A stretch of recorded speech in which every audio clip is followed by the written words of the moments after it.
wasn't expecting you all to come back. Well, what a pleasant surprise this is. As promised, I said I would do the Titans today, and I have. I'm going to jump straight into this because you already know who I am. And you already know why I love Greek mythology. No, it's not that deep. Gaia and Uranos had 12 children. Iapetus, Themis, Oceanus, Tethys, Mnesmene, Hyperion, Theia, Koios, Phoebe, Krios, Rhea, and Kronos. I'm sure at least 3 of those names sound familiar. Let me guess them. Is it Iapetus, Hyperion, and Kronos? Oh, you don't need to clap for me. You don't need to gasp. I'm not a magician. I'm just a very good mind reader. No, I am a magician. Anyway, the 12 children they had were the Titans. I suppose you could say they were generation 2. They came after the Protagonoi. We'll start with Iapetus. Well, it's a long story, but Gaia and Uranos had 12 children, as I've literally just mentioned. I also mentioned in my last podcast that Gaia had giants. She had 18 other children who were the giants. Uranos didn't like the giants and frequently he threw them into Tartarus. He didn't like them. Not sure why, but you know, evil stepdad and all that. Surprisingly though, it's usually the evil stepmother who's nasty, but mind you, it's Greek mythology. You never know what's going to happen. But after Uranos threw the giants down into Tartarus, Gaia was furious. She missed her children, she was angry, and he was a man, which I can understand.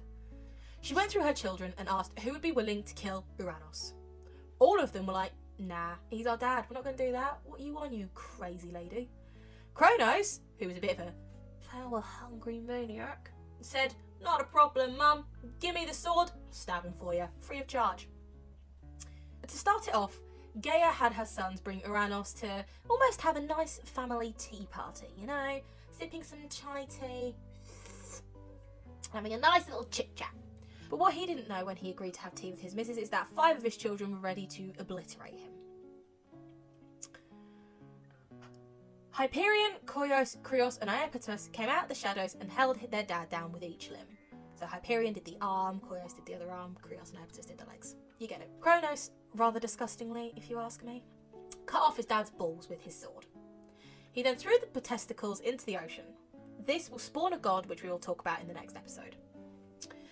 He then proceeded to chop his father up into, legend has it, over 1,000 pieces and scattered them all across the world. Legend also has it that when you kill a monster, let's say you kill you killed the Minotaur. The idea is, if you cut the monster up enough and spread their remains completely across the world, they cannot reform, which means no matter how they go down to Tartarus, they will not come back. Quite a few gods have done it to Titans and Titans to gods, and not very nice, but it eliminates the problem. But anywho, he then sliced and diced his dad up and split him across the world, and bye-bye Uranos. All that was left of him was the great big blue sky we see above us today. As a reward for killing his dad, Gaia gave Kronos the power to be king. He became it. He took over from Uranus' job, but didn't take over the sky. He became the Titan of time, harvest, and evil. Understandably so. Rather fitting power, if you ask me. In repayment for his 4 brothers helping him, he gave them each I suppose you could say, corner of the world to have. He gave Hyperion the east, he gave Koios the north, he gave Krios the south, and he gave Iapetus the west. Hyperion, in addition to being the Titan of the east, also became the Titan of light, fire, and the sun. See, I knew when I said sun, you'd know who I was talking about. Koios became, in addition to obviously being the north, he became the Titan of farsight and intelligence. Krios was stars and constellations, and Iapetus, rather lovely, became the Titan of mortality, pain, and violent death. We love that.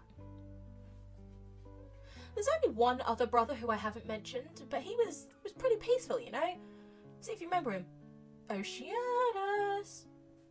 I'd be very surprised if you didn't know who he was the Titan of.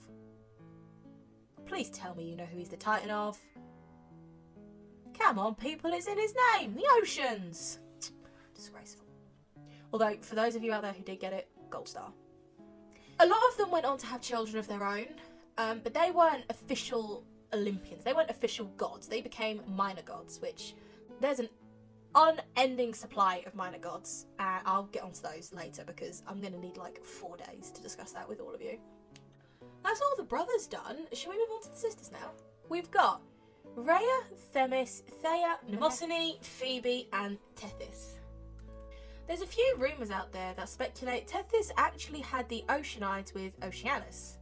But like I said, there's hundreds of different sources out there that speculate all kinds of different things.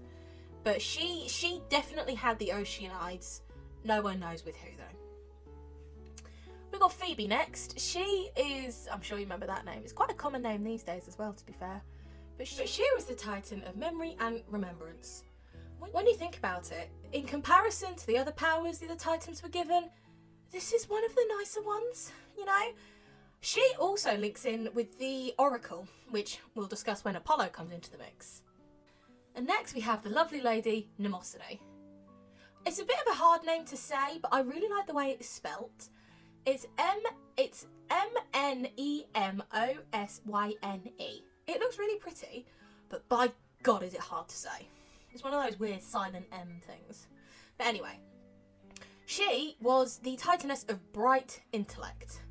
There's lots of sources speculating what that actually means, but to me, it means she was just the Titaness of not necessarily intelligence, but you know that saying, work smarter, not harder?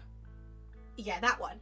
I think that's her power. More, this person's bright, they're switched on, I'm their Titan. You know? Next we've got Theia. I quite like the name Theia, you know? Theia. Quite like it. But she's the Titaness of sight and shining. I think Theia goes on to have quite a few children with, surprise, surprise, one of her siblings, or uncles or nephews, I don't know. It's a very confusing thing if you don't know it well enough. It's like algebra. A squared is B squared is C squared, or is the hypotenuse, or I don't know. Something like that. It's cool, you know, it's nice. Then we got Themis. She is the Titaness of justice, law, and order.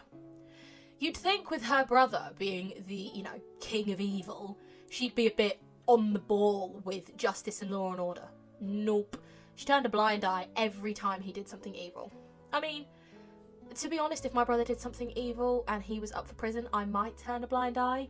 But it depends what he was up for. You know, if he castrated our father and then cast him into the ocean, I'd be a bit, you know, maybe a few months in prison won't do you any harm. But mind you, if he was a king, I think he'd go off with her head. And that'd be the end of me. And finally, we've got the mother sibling, Rhea. She is the Titaness of fertility, marriage, and motherhood. Rhea was always depicted as almost like a warm security blanket. She was lovely. She nursed her siblings. She was basically the mum of the group. Okay, you all know what kind of sibling I mean. The nice, warm, cuddly one you can count on to always be there for you and to always have something you need. Interestingly, she birthed the 6 Olympians with, surprise, surprise, her brother Kronos. Kronos and Rhea ended up getting married. I couldn't look at my brother and go, I want to marry you and have your babies. Blech, makes me feel sick just thinking about it. Blech, don't like it. I mean, I know you're all probably laughing at me shivering, but would you want to have babies with your sibling or marry them? Didn't think so. Look. I'll go into this more in my gods version, just after this. But they had the 6 Olympians, Zeus, Hera, Hestia, Poseidon, Hades and Demeter. What's kind of gross is, I'll do more on this, just as a little sneak preview for the next podcast, but Kronos ate his children because he received a prophecy saying that one of his children would ascend his, not throne as such, but you get what I mean, would ascend his throne and kill him, just like he did his own dad. And instead of being like, you know what, I just won't have kids, he was like, nah, let's have them and let me eat them, please. Freaky man, he belongs in a mental asylum with a straitjacket. Hope that wasn't all too confusing for any of you. And I do really hope you join me again for the third part, which is the gods. Join me next time. Thank you.